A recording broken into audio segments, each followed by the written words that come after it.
সময়ছোৱাত অসমত বিশেষকৈ নিযুক্তিৰ ক্ষেত্ৰত এটা খুব গুৰুত্বপূৰ্ণ পৰীক্ষা হৈ যায় সেয়া হৈছে গ্ৰেজুৱেট টিচাৰ আৰু পোষ্ট গ্ৰেজুৱেট টিচাৰ বহু লোকে মোক সুধিছে যে গ্ৰেজুৱেট টিচাৰ আৰু পোষ্ট গ্ৰেজুৱেট টিচাৰৰ যি পৰীক্ষা হৈ গ'ল সেই পৰীক্ষাৰ আমি OMR চিট পাম নে নাই সেই পৰীক্ষাৰো আমাক এনসাৰ কি দিব নে নাই বা এনসাৰ কিট থকা প্ৰশ্নৰ উত্তৰবিলাকক আমি প্ৰত্যাহ্বান জনাব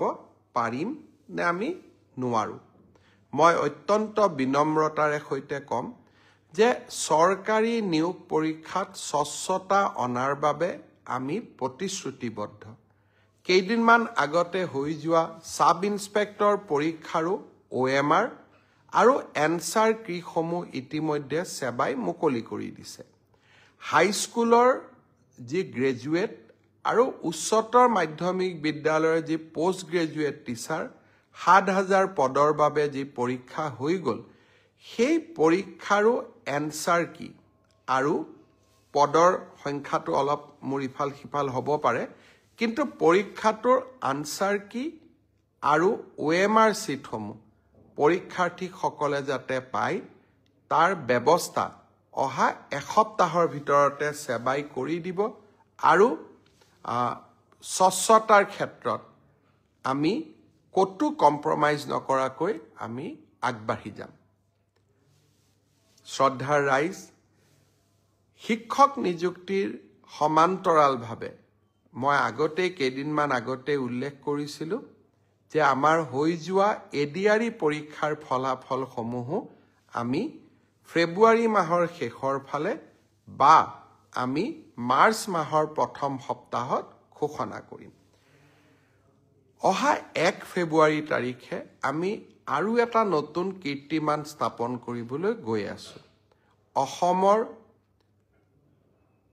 মেডিকেল কলেজসমূহ প্ৰতিখন জিলাতে যাতে একোখনকৈ মেডিকেল কলেজ হয়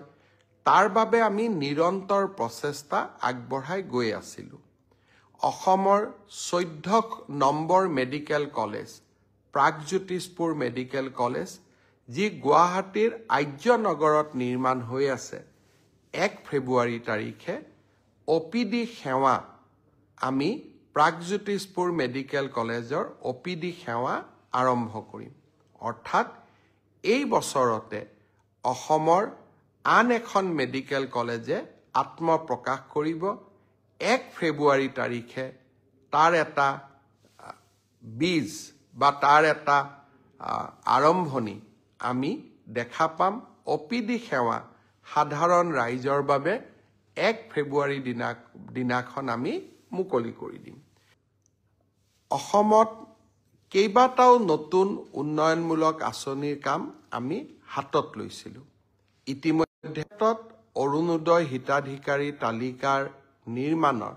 প্ৰথম পৰ্যায়ৰ কাম হৈ যোৱাৰ পিছত এইবাৰ আমি নগৰ অঞ্চলসমূহত অৰুণোদয় হিতাধিকাৰী নিৰ্বাচনৰ কাম আমি হাতত লৈছোঁ ইয়াৰ লগে লগে আৰু এখন আঁচনিৰ কথা আমাৰ বাইদেউসকলে মোক প্ৰায়ে সুধি থাকে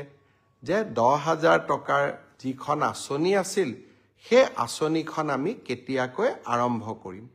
ইতিমধ্যে সেই আঁচনিখনৰো প্ৰথম হিতাধিকাৰীৰ প্ৰথম তালিকাখন জিলা পৰ্যায়ত এই আঁচনিখনৰ হিতাধিকাৰীসকলক চূড়ান্তভাৱে নিৰ্বাচনৰ প্ৰক্ৰিয়া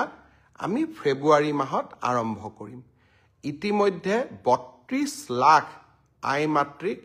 এই আঁচনিখনৰ বাবে আমি প্ৰাৰম্ভিকভাৱে নিৰ্বাচিত কৰিছোঁ আৰু জিলা সমিতিসমূহে এই আঁচনিখনৰ চূড়ান্ত ৰূপ দিব কম বেছি পৰিমাণে মই আশা কৰোঁ যে প্ৰায় 28ৰ পৰা 29 লাখ মাতৃক আমি এই আঁচনিখনৰ সুবিধা দিব পাৰিম মোক দুই এজনে সুধি আছে অসম পুলিচৰ ৰিটেন কেতিয়া হ'ব মই ভাবো যে ফেব্ৰুৱাৰী মাহ নহলে মাৰ্চৰ প্ৰথম ভাগতে আমি অসম পুলিচৰ কনিষ্টবল সকলৰ পৰীক্ষাৰ ৰিটেন টেষ্টৰ কাম আমি সমাপন কৰিম